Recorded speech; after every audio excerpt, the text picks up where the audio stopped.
Radio Comme des Comme.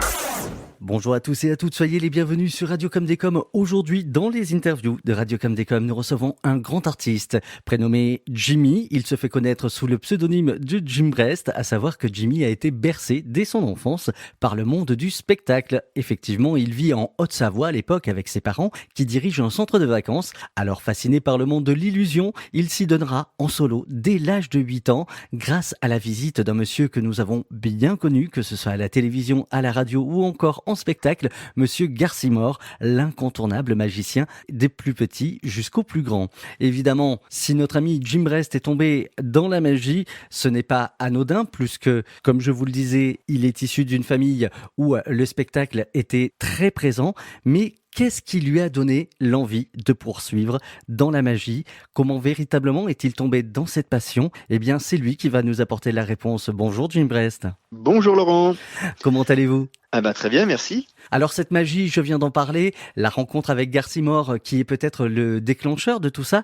Qu'est-ce qui vous a fait poursuivre dans le domaine de la magie comme ça? La passion tout simplement. À l'âge de 8 ans, j'ai connu Garcimore et puis c'est comme l'amour, ça s'explique pas. Ça a été vraiment un coup de cœur et ça s'est poursuivi tout au long de ma vie. Alors aujourd'hui, vous n'êtes plus en Haute-Savoie, hein, vous vivez du côté de la capitale, Paris. Vous avez débarqué là-bas jeune ou pas? À l'âge de 20 ans. Et vous avez directement enchaîné les premiers spectacles. Qui dit les premiers spectacles dit aussi les premières récompenses. On peut noter que vous avez été vice-champion de France sur Paris Première en 2008 ou encore champion d'Île-de-France en 2007. On n'oublie pas que vous avez été nominé au meilleur spectacle magique de France catégorie jeune public en 2012, 2013 ainsi que 2017 et 2018. Et dernièrement, nominé au meilleur spectacle magique de France catégorie mentalisme, c'était en 2019-2020. Aujourd'hui, on parle beaucoup justement de mentalisme. Y a-t-il une différence entre la magie et le mentalisme ? Alors ça reste tout de même dans le même domaine, hein. Le mentalisme, c'est de faire croire qu'on lit dans la tête des gens. Ça reste des techniques justement pour embellir cette branche de magie, dont la ventriloquie, la sculpture de ballon, c'est plein d'arts annexes. Donc le mentalisme fait partie également des arts annexes. Tout ça reste de la magie. En fait, c'est de la magie, bien entendu. Qui dit magie et dit évidemment beaucoup de travail derrière pour pouvoir faire rêver les gens. En fait, le mentalisme ne reste qu'une catégorie, donc. Tout à fait. Alors, nous avons évoqué un petit peu votre parcours, Jim Brest. Ce qui nous intéresse, évidemment, sur votre parcours, le passé est toujours très intéressant, bien évidemment, mais c'est surtout l'actualité et le futur qui nous intéresse. L'actualité aujourd'hui, je sais qu'on parle beaucoup, quand j'entends le nom de Jim Brest, de boîtes de magie. Alors, c'est quoi ces boîtes de magie ? Alors, les boîtes de magie dont je suis l'auteur se nomment Fabriquer Magique. C'est une aventure qui débute en 2019 dans une boutique de quartier à la Brique Rose à Fontenay-sous-Bois.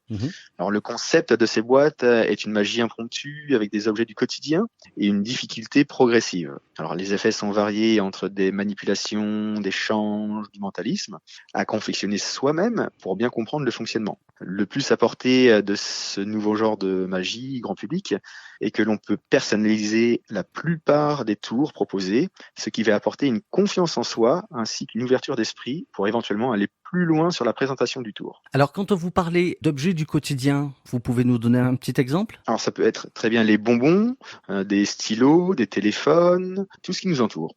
Alors, on est bien loin de la boîte de magie où il y a le fameux chapeau avec le lapin, le jeu de cartes, la baguette magique. Tout à fait, c'est vraiment une magie moderne, totalement différente. Et dont vous êtes véritablement, vous, pour le coup, le concepteur de ces tours de magie, en fait.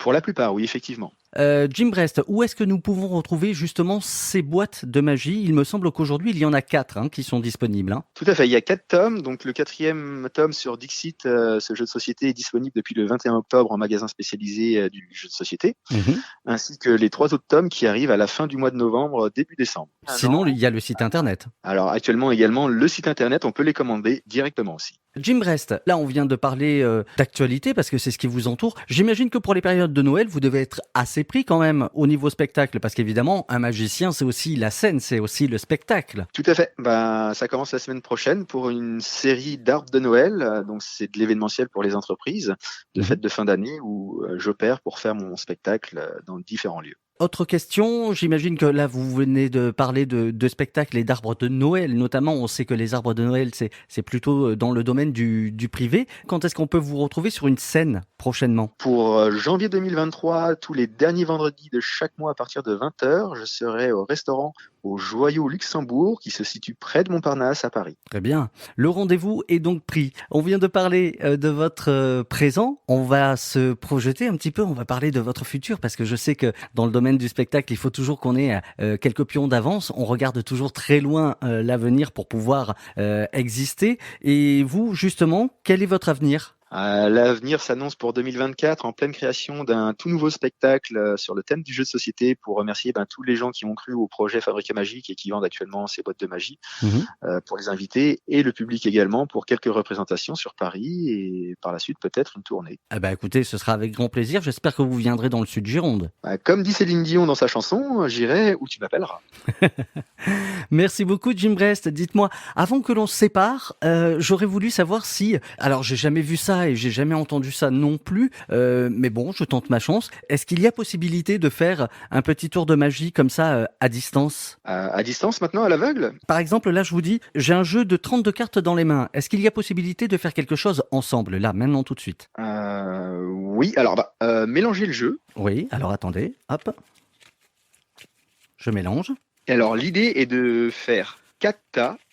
Mais sur chaque tas, il devrait y avoir autant de cartes. Donc si vous faites un tas de 5 cartes, chaque tas devra avoir 5 cartes. Mais je ne veux pas savoir le nombre. Il peut y avoir 5 cartes sur chaque tas, 6 ou 7 cartes sur chaque tas. Ça reste secret. Alors, justement, là, moi j'ai mes 4 tas qui sont prêts, Jimmy. Que dois-je faire maintenant ? L'idée est de couper un des 4 tas et de prendre connaissance de la carte qui se trouvera en dessous. Oui, alors là, ça y est, là j'ai coupé, là j'ai une carte précise sous les yeux. J'en fais Voilà, quoi ? donc on va la poser sur un des 3 autres paquets. D'accord. Et on va recouvrir tous les autres tas par-dessus. D'accord, on repose tous les autres tas par-dessus. C'est fait. Et alors là maintenant, on va prendre le paquet, on va retourner chaque carte en me l'annonçant.